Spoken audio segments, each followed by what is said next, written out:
నమస్కారం అండి అందరికీ. నేను మీ నాగేంద్ర ధవనం. అను నా దగ్గరికి వచ్చిన కాడ నుంచి ఎక్కడికైనా నన్ను తీసుకెళ్ళు మా అని అడుగుతూ ఉందన్నమాట.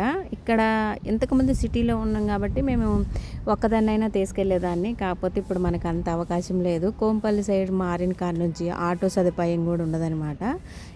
ఏదో ఒక బండి ఉంటేనే మనం పోగలము.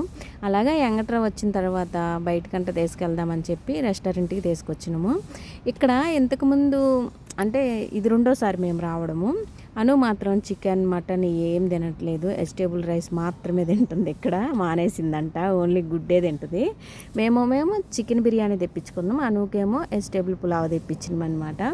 లెగ్ పీస్ జ్యూసీగా ఉంది కదా. ఇది మేము రెండోసారి రావడం. చాలా బాగుండిద్ది ఇక్కడ అన్నం అయితే, ఏదన్నా తీసుకో చాలా చాలా బాగుండిద్ది. కానీ ఈసారి మాత్రం కొంచెం బిస్కెట్ అయింది. ఎందుకనే తెలియదు, ఎందుకంటే కాదు. ఈ అన్నము బాగుంది, బిర్యానీ రైసు బాగుంది, ఇంకా ఆ పైన చికెన్ మొత్తం బాగుంది. చివరికి వచ్చిన తర్వాత లెగ్ పీస్లో ఎముక ఉంటుంది కదా, ఆ ఎముక అంటే నాకు చాలా ఇష్టము. ఆ ఎముక తింటుండేసరికి మొక్క వాసన వచ్చింది.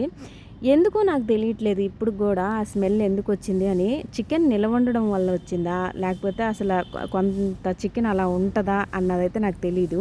మీరు మాత్రం ఖచ్చితంగా దీని గురించి కామెంట్లో తెలియచేయండి. మేమైతే ఫుల్గా తీసుకున్న అన్నం అంతా లాగిచ్చేసినాం అనమాట బిర్రుగా. నేను కూడా చాలా రోజుల తర్వాత బిర్యానీ తింటున్నా, ఆత్రంగా తినేసిన.